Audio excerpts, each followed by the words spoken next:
Selamat siang. Bahasa Indonesia ya. Karena kita produksi konten pakai bahasa Indonesia. Kali ini saya akan talk about improve browser engine.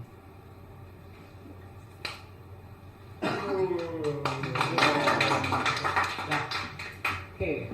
Sebelum itu kita ngomong tentang gimana caranya browser itu bekerja. Jadi mulai tahu kan ketika kita ada di sini kita ketik URL www.google ya kan koneksi ke servernya Google request server akhirnya dapat HTML-nya ada JavaScript-nya dirender oleh browser kemudian di paint digambar ke monitor akhirnya jadi seperti ini. Sebelum itu sini adalah komponen-komponen di dalam internal browser itu sendiri. Ya kalau nggak ngerti langsung tanya aja ya. Sini ada user interface, jadi user interface ya yang terlihat di sini nih. Terus di dalam user interface itu namanya browser engine. Dan di dalamnya ada lagi ada rendering engine. Yang di dalam rendering engine ini ada kayak networking tadi yang barusan saya ngomong request ke Google dulu. Di situ ada JavaScript engine. Mungkin kalau Safari pakai WebKit, kalau Chrome pakai V8, kemudian kalau Mozilla pakai Gecko, IE, nggak tahu gua pakai apa, nggak ada IE di sini, nggak jadi masalah. Dan di situ Opera pakai engine atau Opera no using ini Chrome, using WebKit. No, sekarang using WebKit. Mereka udah pertama-tama mereka memang bikin engine sendiri sih, tapi mereka udah komitmen untuk beralih ke WebKit atau V8 saya lupa. Soalnya V8 sendiri udah keluar lagi, mereka rendering engine-nya sendiri. Google punya Google Chrome. Based on WebKit. Bukan. Ya Google keluar dari WebKit, tapi masih ada komponen-komponen WebKit sih, saya lupa namanya. Ini mereka udah keluar dari WebKit. Dan V8-nya JavaScript interpreter-nya mereka pakai V8. Kalau IE pakai apa? Iya, nggak bisa diinstal kayak di sini Pak. IE yang baru. Iya, baru nggak? No way lah. Serius? I used to move to WebKit. Tadi tanya apa? Gecko itu apa? Browser engine atau rendering engine? Gecko itu. WebKit. Apa bedanya dong? Iya. Gecko saya nggak tahu. Kalau misalnya WebKit itu disebut browser engine atau rendering engine? Dia kayaknya di situ ada rendering engine juga. Jadi WebKit itu rendering Iya, engine, rendering bukan engine browser engine. Bukan. Jadi browser engine itu yang akan menyatukan antara user interface sama rendering engine ini. Ada. Tapi saya nggak di display apa namanya penjelasannya di sini. Saya cuma fokus kedua di JavaScript interpreter sama di parsing HTML-nya doang, parsing CSS-nya doang. Karena di sini kita presentasinya adalah gimana caranya mempercepat browser rendering. Lagi? Itu ada tanda panahnya. Browser interface lu bawa. Iya, ke bawah. Tanda panahnya. Pakai ini nggak? Next, let's skip all this and focus to rendering engine and JavaScript interpreter. Oke, di sini rendering engine is the responsibility of the rendering engine is well rendering, that is display of the requested contents on the browser screen, displaying HTML and images that are formatted using CSS.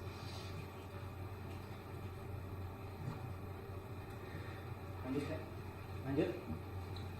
Jadi ya saya cara kerjanya gimana caranya paintingnya saya nggak tahu, tapi cara penjelasannya mungkin saya mengerti perlu diterjemahkan? Nggak. Dan JavaScript interpreter itu digunakan untuk parsing dari sintaks JavaScript, sintaks bahasa pemrograman ke AST itu kan, AST kemudian diinterpreterkan supaya jadi mesin code. Supaya bisa kita supaya konflik sama apa itu tugasnya JavaScript interpreter. Dan di sinilah browser flow itu sendiri. Jadi di sini kita bisa melihat DOM itu terdiri dari HTML di parser akhirnya jadi DOM tree. Kalau dilihat di Firefox Mungkin ada telepon ya. Halo. Gimana?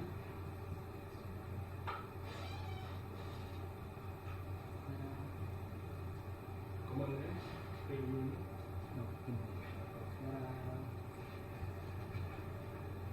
Mungkin kalau kita buka google.com Gym. Gym. Jadi kita insert elemen where is 3D ya. Di sini kan kelihatan tuh kayak nested gitu kan.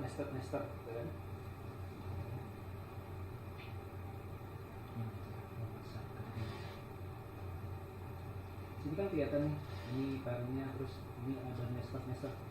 Di sini disebut dengan node DOM tree. Jadi DOM tree itu filenya ada bawahnya anak lagi. Kan di JavaScript ada function untuk mengambil itu namanya parent sama children. Kalau jQuery ada kan children, kalau ada function namanya parent. Jadi dari children itu bisa ngeload ke parent-parentnya. Datanya mana, Pak? Ini parentnya dokumen.body itu sendiri. Oh. Ini makin ke atas Makin ke atas kan kita bisa naik dari dokumen ke body, kan ada parent, terus ada sibling. Sibling itu saudara. Preview sibling, next sibling. Jadi mungkin ini sama ini itu saudara. Atau ini. Nah, ini kan ini sama nih. Ya, warna birunya sama. Ini bisa dibilang saudara nih. Bentar. Jadi parentnya ya ini. Parentnya ini ya ini. Bukan, Pak. Gitu ya.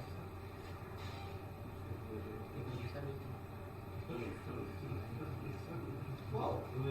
Wih. Nah, ini kan ini adalah sibling nih, 3 orang nih. Saudara 3 benda ini, 3 kotak nih. Parentnya ini. Ini semakin parent akhirnya ini paling atas. Jadi kan ada HTML, terus ada head. Biasanya di dalam struktur head itu ada siblingnya title, meta, script, link, dan lain-lain. Terus setelah head itu siblingnya head ya body itu sendiri.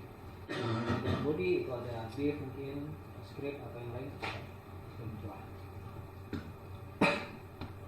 Di dalam DOM tree ini di sini ada CSS parser, ini ada style sheet, di sini ada CSS parser, ini bagian dari rendering engine sendiri. Tapi saya nggak nemu gambar di sini ada namanya JavaScript parser. Saya nyari nggak ketemu. Dan disinilah dari DOM tree kemudian di render, di painting, akhirnya jadi display. Display ada di sini. Itu kita simpan. Dan gimana caranya kita mempercepat rendering tanpa perlu mempelajari lebih dalam masalah CSS, gimana cara nulis CSS yang efektif, gimana cara nulis JavaScript yang efektif, kemudian high performance yang dulu itu terlalu tinggi tingkat rewardnya juga nggak bisa soalnya. Kita pakai cara yang sederhana aja. Kita pakai namanya PJAX. Ada yang tahu? Kami tahu. Tapi Tommy can explain bahasa. Tidak bisa. Jadi PJAX itu sebenarnya adalah Ajax saja sih. Kita XML HTTP request ke server. Cuman ini ada setelah requestnya balik, kita nggak Ajax itu requestnya balik. Nah request ini itu nggak hanya langsung ditampilin, tapi disimpan namanya di history.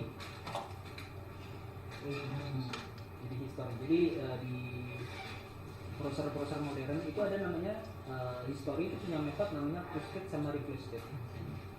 Jadi ketika kita ini Pak history itu Pak.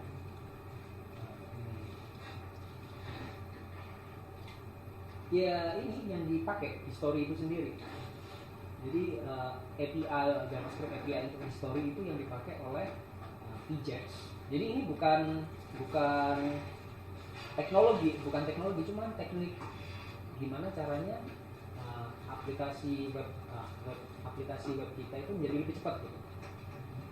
Jadi sebenarnya push state sama replace state itu dapat dari mana juga saya juga nggak tahu, cuman programmer dari GitHub memanfaatkan itu supaya jadi mereka ciptain namanya kenapa lama sih jargon namanya Ajax itu sendiri.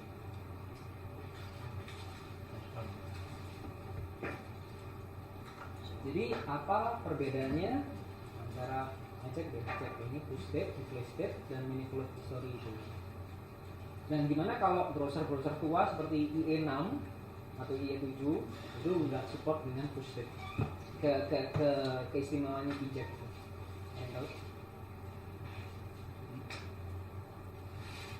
So when your browser does not support Ajax, yeah, it will fall back to normal HTTP request. Jadi dia akan reward. Ya, itu aja, jadi nggak sampai error gitu. Belum. Jadi kita mau demo dulu. Di sini contohnya ada. Oh my god. This is ini contoh dari Ajax.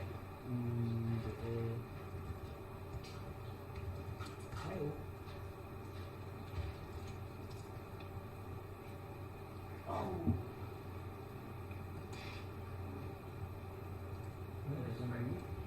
Ini Sinatra. Ya, ini isinya dulu.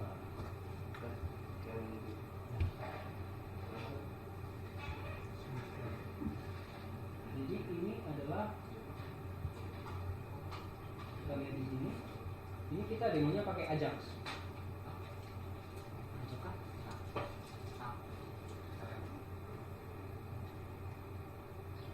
Ya, ini Ajax. Jadi kalau lihat di sini, kita lihat ke XML.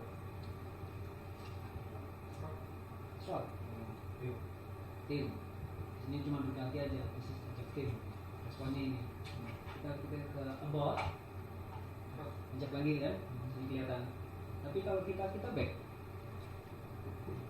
Tinggal Story. rejecting. About blank. From was when you itulah Ajax. Jadi Oh iya. dia nggak bisa manipulate history kalau kita request pakai Ajax biasa. Jadi historinya itu nggak secara default biasanya pakai Ajax biasa. Jadi historinya itu nggak disimpan gitu. Jadi kita request kan dapat dokumen HTML tetap itu langsung aja tampilin gitu. Jadi nggak disimpan. Tapi kalau kita pakai Ajax,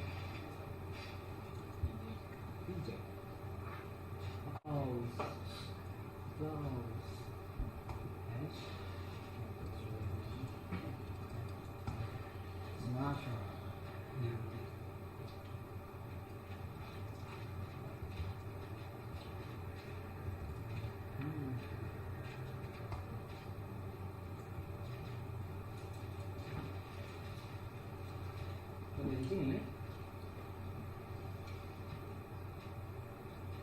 dia akan ketik dan responnya ya itu semua halaman beserta ini semua gitu. Tapi kita tuh hanya ambil segini mulai body plus title.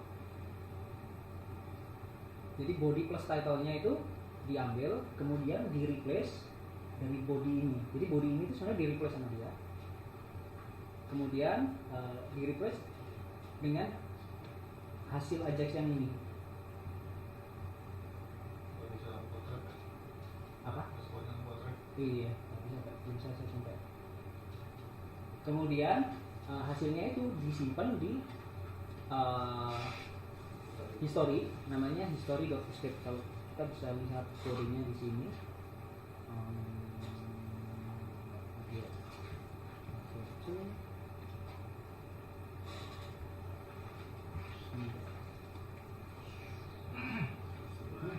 Sublime.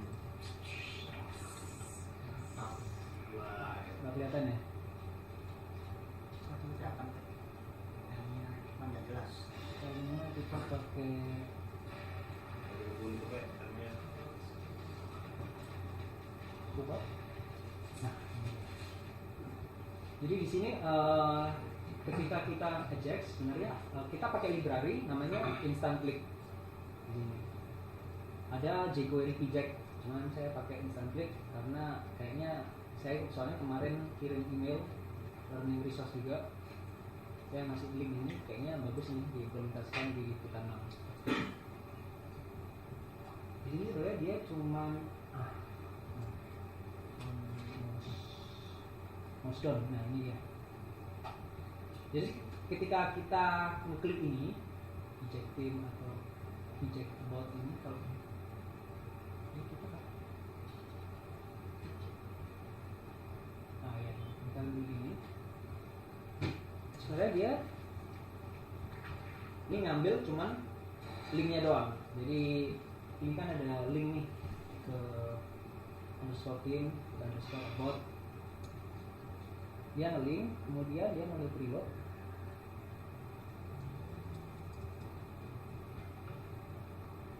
Di sini dia ini nge-ajax juga. Dia sebenarnya nge-ajax juga ke Sinatra. Setelah itu dia manggil namanya ini display. Display ini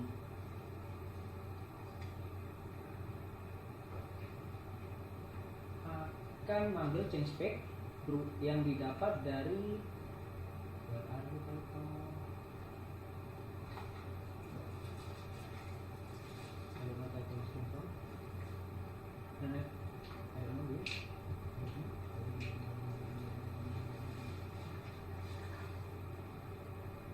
I don't know ini dapat dari mana saya lupa, tapi change spec ini cara kerjanya sederhana. Di sini dia akan memasukkan ini body ini didapat dari ini hasil Ajax tadi, body ini. Title-nya juga gitu, kemudian disimpan. Nah dari sini dokumen yang sekarang ini di replace saja isi yang lama dengan isi yang baru.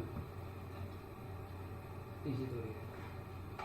Triknya di situ. Jadi ketika kita nge-reload sih, ketika kita ngeklik ini, kita sebenarnya nggak nge-load namanya CSS sama JavaScript lagi, karena CSS sama JavaScript-nya udah di render. Iya, pertama kali ketika kita refresh membuka halaman ini. Contoh ya, sebagai contoh adalah ketika kita merubah style sheet di sini, misal body kita background color kita ganti red gitu ya. Kalau kita ngeklik link, kita nggak pakai Ajax, ketika ngeklik ini pasti CSS-nya akan di-reload lagi kan? Birunya tetap putih, tapi ketika reload ini itu jadi CSS-nya itu enggak reload, jadi otomatis akan mempercepat browser rendering karena browser nggak akan render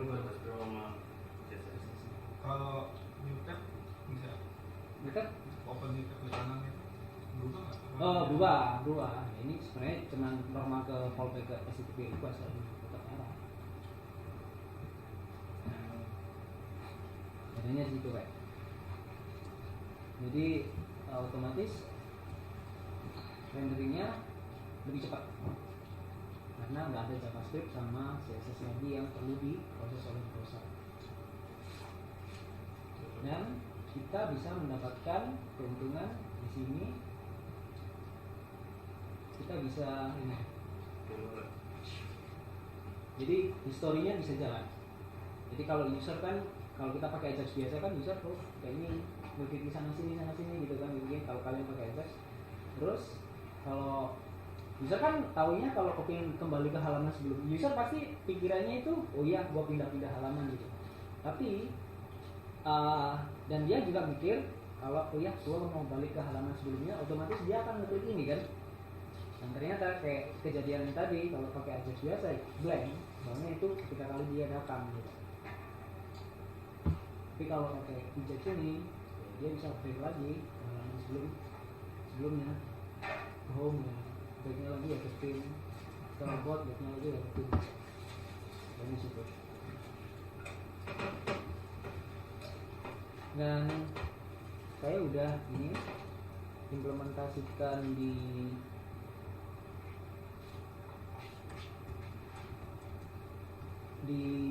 apa namanya, liputan 6.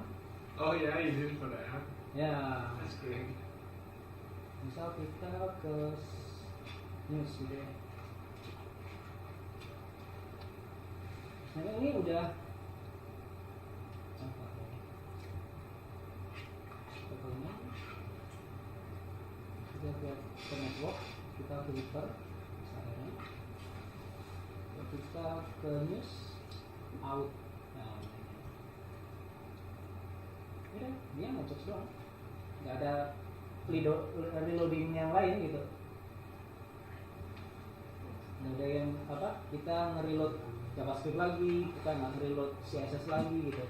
Akhirnya renderingnya akan lebih cepat. Tapi karena ada sedikit tricky di sini. Trickynya adalah ketika kita itu berhadapan dengan external script semacam service, ya service mungkin Google Analytics. Kita ada sedikit trik. Jadi gimana caranya script itu bisa jalan ketika kita selesai di API-nya selesai. Triknya di situ. Kalau script internal kita sih masih jalan kayak ini, tapi agak sedikit perlu diperbaiki sih. Jalan sih kayak ini bagian kanan ini. Kecuali service, ini service belum jalan, masih belum nemu caranya. Shad is the projector. Anything Yeah, that is on the projector. page. Right? Kalau script kita jalan, soalnya Tommy bikin initializer di sini. But you can execute that JavaScript too. Ya, Tommy bikin initializer di sini. Jadi gua masukin di sini, stampit on chain function. Yeah. Terus kita mau masukin di situ jalan kan. Soalnya saya sebelum service boy reload nggak jalan tadi. Shad is the zone. Doesn't work. Jadi udah bikin gimana caranya service ini jalan, masih belum nemu caranya. Tapi kalau script kita jalan di sini.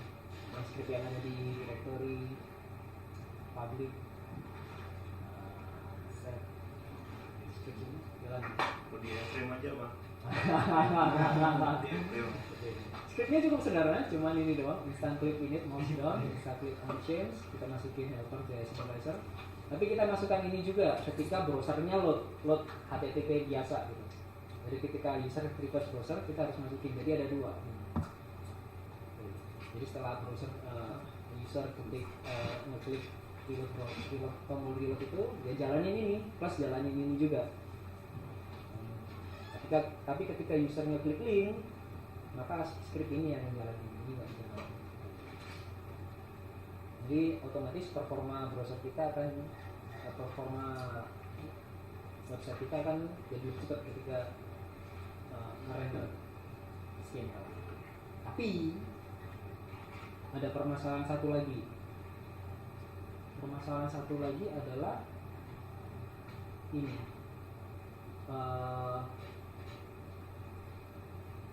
Ini does not work when using subdomain. Karena API push state sama replace state itu nggak bisa. Across the No, range. across domain. Even Across subdomains. across subdomain. Even we are using cross course, it cannot. No, it doesn't work. Doesn't work. Mozilla, I wrote it on Mozilla developer documentation. You complain to them. Doesn't work. Sayangnya di situ aja sih. Jadi ketika, tapi script kita tetap jalan. Jadi ketika kita berada di subdomain lain, itu kan fallback ke HTTP request lagi. Tapi ketika kita baca artikel yang ada di dalam subdomain ini, misalnya bisnis itu, ini kan balik ke widget lagi. One thing that Yahoo does right now, even though so they do halfway between this. If you go to Yahoo and you hover a link on some links, I don't know if it's all of them, on the US site, not the IB one. they will make a JavaScript request for that page, and they won't load it or anything. They just make a JavaScript request for that page. So if you like pull up your inspector or whatever, because then if you actually click it, your browser has already cached that request. Oh, see. So Try, then, try. no, so don't click any and like scroll down Oh, and just I hold see. hover. And scroll down, it may not be that one. It might need to be like on their site and stuff. But some of them they hover and Here. they actually get it, the whole thing. So not that one apparently. But that way at least it's cached in your browser, Yeah. the whole request. It just seems like their technique using slideshow. Slideshows. Slideshow, so they incrementally bring in. Mm. They don't load all of the images. Mm. I mean, they can't because they have 100. We can do lazy load on ours too. Yeah. Yeah. Any question? Doesn't that InstaClick support the not using PJAX as well? Or- Doesn't it support just fetching it? Yes, support just fetching when you are hovering into something. Yeah, and you click and it doesn't do anything. And It just prefetched yeah, already. prefetch. So it can do the same thing. So jadi ada instant click itu kita bisa nge-hover aja di link gitu. Jadi dia memakai ini kayak gimana cara manusia itu berpikir. Jadi sebelum manusia itu ngeklik itu kan ada jeda antara dia ngeklik gak ya, itu ada jeda. Dia udah kayak ada pemikir jeda itu antara 200 sampai 400 milisecond. Nah, di antara jeda itu gimana kalau saya ngeload dulu halamannya dari ke server. Jadi ketika user ngeklik itu sebenarnya halamannya sudah ada, sudah di cache oleh instant click. Jadi ketika user ngeklik Also with the like finger touch, Yeah. mouse down as opposed to mouse up. ada. Dengernya kecil kok, gampang dipelajari. Nanti di sini. So this is essentially Turbo Linux, right? This is what's Ya, in TurboLinks. Rails for. Ya, ini adalah mirip yang dipakai di Rails. TurboLinks kayak ini, di scam. Now, Nanti ini yang saya tahu ini. I remember when they first introduced Turbo Linux in Rails, for a couple of people like did some research on it, and there's a trade-off, right? Like because you need to, like what you said, you've already identified the trace. I think it's awesome that you did it on the app, on our actual app. I think that's brilliant. But also that made you find all the corner cases, right? Like our page views will go to 0 because Google Analytics won't kick in unless you put a workaround, which you've already pointed out. Yeah, you know you thought of it already. But there are all these workarounds that we need to add for like projector and stuff like that. So I'm not saying that it's a bad thing. I'm just saying there's a trade-off, and I guess you need to identify when it makes sense, when the trade-off makes sense. Yeah, when I work on this project, the analytics is working in here. Okay, because you guys like loaded it after the PJAX Yeah. loaded. This is working. This is using TurboLinks. Wow, it was faster. Then there is no blankets. It's true. This was fast. And then So has there been any like some type of mobile phones won't support this? I guess. in one support it will fall back into normal HTTP request. Correct. Yeah. It's okay. It's just like when the browser does not support two-step API, it will fall back into normal HTTP request. So it is safe to implement. Some things that can be tricky are particularly with like IE and IE like 7, 8, those things. They do not allow inserting HTML5 elements into the DOM. So like if you have like a section tag and you put it in the page, it's like, I don't know what this is. So then what you need to do is you need to take that stuff and wrap it in some like special DOM helpers in JavaScript. Pain in the ass. Yeah, I mean if we can detect that if This is browser using i7. Just don't use it. Don't use it. Yeah, Just yeah. using normal HTTP request.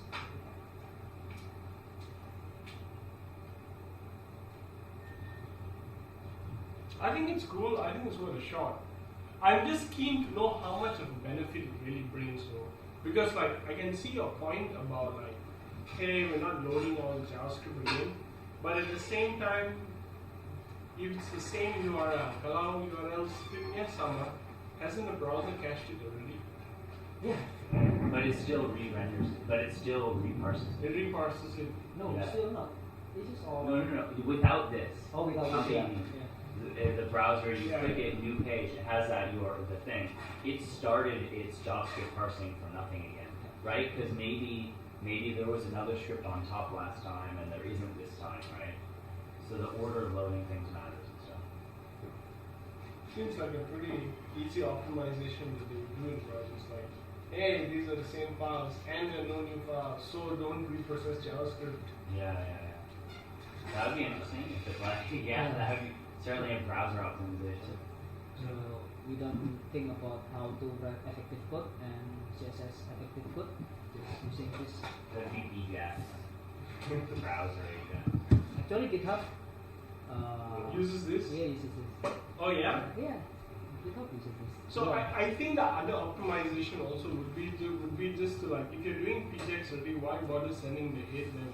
If you're not going to use the head, why do we? I guess that's a server side thing we need to do. Because then on the other side, you need to think about what. Yeah, what are requests? Can you show GitHub user? This is library created by the jQuery. Instant Click is by GitHub. No, No. this is PJ. This is the creator of GitHub, Tifang. Yeah. And you know, yeah, they have created this 2 years. This is first committed, maybe 2 years ago. It's a thousand. It's hard to go to the first page, don't bother. Maybe 2 years ago. Yeah. But if you view page source now, can you see them do the inspect element network XHR? Okay. So we've used this before on a project. I mean, I didn't do it. I was looking at other shit, but the guy who did the front end stuff used this for like slideshows. So like whenever we went to a slideshow, it was the same, like next, forward, and we wanted to make sure that it worked on crappy phones and good phones, and we wanted to make sure that we didn't need to maintain, like, do any browser detection. So we did something like this. We used PJAX, and it was pretty alright. So maybe we could do something like this on the photo channel. When we finally get to stories, there are like some big, like, slideshowy type things that these guys are talking about. I don't think it'll fit within the carousel. Maybe it fits within carousel, it doesn't make sense. But like, we could try it like on a portion of the site first. We could start with just the early fetching. We could start with, because it'll increase load on the site, right? It will. If it's following links on hover, as opposed to following links on click, it'll increase load. But I'm not too excited about the early fetching thing, because I think, like, so people have really slow connections here, right? And if you like early fetch links that they really don't want to go, like, the guy just like, I don't know, I guess I don't. It's not like you just hover over it and it instantly like blah, blah, blah, blah, blah, blah, blah, blah. I mean, it's like they use like hover intent and stuff like that. You have to like hover on it, stay there for a few seconds, like think about it, go to the gym, come back. Right? So, and it looks like that is configured. So I think that we should separate those two. This is example Yeah. when they are moving into Tree. so tree. They are using The PJAX, right? PJAX. So, and it's obvious that there is some PJAX thing here because when you click through it, the page never reloads, right? And it makes complete sense. So, I don't know whether they do it for the whole page, but you get what I'm trying to say. They do it for certain components. That's something component. And it's just a nicer way instead of you building something completely. For coding standpoint, GitHub implemented this more complicated than using instant click or turbolinks. Because it doesn't do it at the body level. Yeah, because if you are using jQuery PJAX, you can have Sections. Sections of the page. sections. Cool. Yeah, I think there are definitely parts of our site that will benefit from something like this. Like even just today, like the photo page that we go now, we click and then the whole freaking page reloads. You get what I'm trying to say? You know what I'm talking about, right? Photoloop106.com. You click on a photo, we reload the whole page. Could be doing something like this instead. Or we could just be using freaking character. Yeah. Okay, cool. Any question? But yeah, I think so. Yeah, prefetching, I guess it's worth a shot. It's worth trying out as well. How would we measure though that it's actually more effective? We'll see like a whole bunch of increased page view. The load time of things would be a lot quicker because the people would not be waiting for it to for our application to render the page, to serve the page, and they wouldn't be waiting to receive the page. Because even in their browser, as documented, as recorded by New Relic, like when they click, they would potentially be much farther along in that request.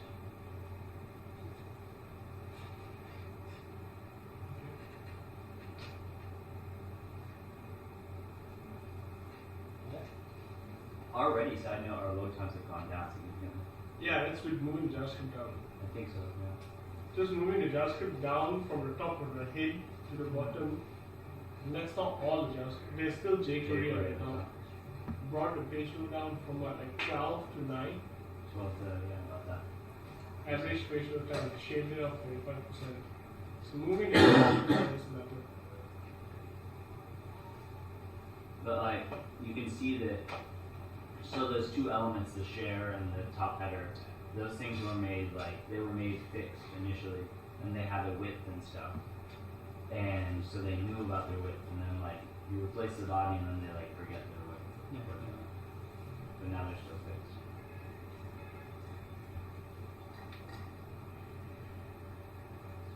But it's super cool. Thank you. Yeah.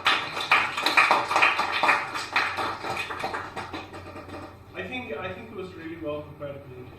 Yeah, I agree. Very well done. Smooth. I think especially like integrating our app